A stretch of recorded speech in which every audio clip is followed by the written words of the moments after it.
محمل آپ تھوڑا سا سمجھائیے گا. یہ تو پچھلے 2.5-3 سال کے اندر شکر ہے کہ کلیئرٹی ہوئی، کیونکہ دیکھیں ہم لوگ تو یہاں پر اس وقت بھی بیٹھ کر یہی بات کرتے تھے کہ Afghan Taliban and T T P R one and the same. وہ جو ہے انہوں نے اکٹھے لڑا بھی ہے افغانستان کے اندر بھی، ویسے بھی اور وہ اب تو خیر کلیئر ہو گیا. اب تو ہماری پاکستان کی بھی یہی پالیسی ہے اور اب ہم دنیا کو بھی یہی بات بتاتے ہیں.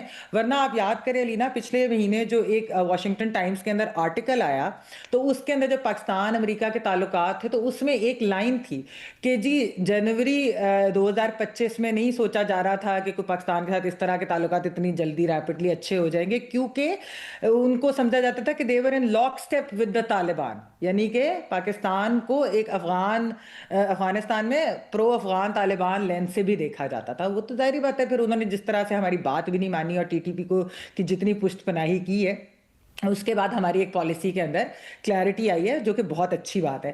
دہشت گردی کے بارے میں علینا ہماری پالیسیز کی وجہ سے، اور پھر ہم یہ پی ٹی آئی کے بارے میں بھی کہتے ہیں عمران خان صاحب کے بھی، کہ ان کی بہت ہی ایک کنفیوزڈ پالیسی رہی ہے. خاص طور پہ ٹی ٹی پی طالبان سے جو ریلیٹڈ باتیں ہیں وہ کنفیوژن پھیلاتے ہیں.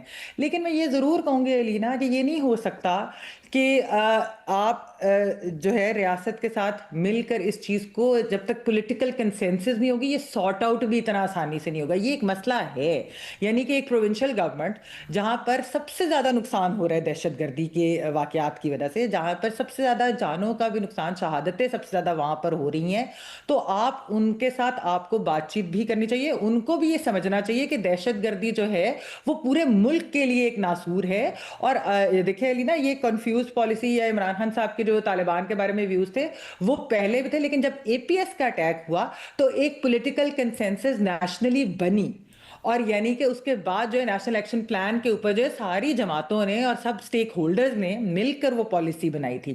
تو یہ ہونا بہت ضروری ہے، کیونکہ دیکھیں آپریشنز کے اوپر جو ہے ملٹری آپریشن، ان کو آپ بغیر لوکلز، بغیر پروونشل گورنمنٹ، اس کے بغیر آپ اس طریقے سے کر بھی نہیں سکتے لارج سکیل کے اوپر. آئی بی اوز وغیرہ یہ تو ہو رہے ہیں، لیکن اس کے لیے وہ بہت ضروری اور وہ کلیئرٹی ضروری ہے. وہ پی ٹی آئی کی بھی پالیسی کے اندر وہ کلیئرٹی ہونا ضروری ہے. ایک چیز میں اور کہوں گی لینا، آج کی پریس کانفرنس میں جو بات ہوئی بلوچستان کے حوالے سے، دیکھیں بالکل جو دہشت گرد ہیں بی ایل اے اور جو باقی تنظیمیں جو کام کر رہی ہیں وہ اپنی جگہ، لیکن جو مسنگ پرسنز کے کیسز ہیں وہ ایک جینوئن گریونس بھی ہے بلوچستان کے لوگوں کی.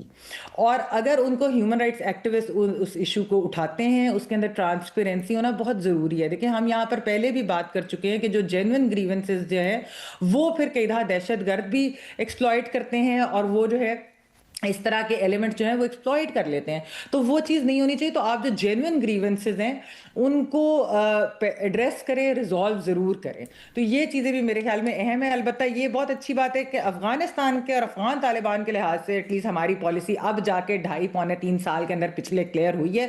اس سے پہلے ہماری ریاست کی پالیسی کے اندر بھی ایک کنفیوژن تھی. جو پی ٹی آئی کے تو ہم نے اس کے اوپر پہلے بھی بات کی ہے کہ ان کی اور عمران خان صاحب کی تو ایک پرو طالبان سوچ بھی رہی ہے، اور ان کی ایک پالیسی کے اندر بھی یہ آنسر جو ہے. لیکن as long as there is know political consensus, تو یہ اس کو فائٹ اگینسٹ ٹیررزم جو ہے نا ایٹ اے نیشنل لیول وہ مشکل ہو جائے گا. لیکن یہ ضروری بہت ہے کہ پولیٹیکل کنسنسس ہو اور پھر ہم آگے بڑھیں. یہ کوئی پرسنل یا اس طرح سے کنفرنٹیشن کے تھرو میرے خیال میں یہ چیزیں نہیں ریزالو ہوں گی. ٹھیک ہے.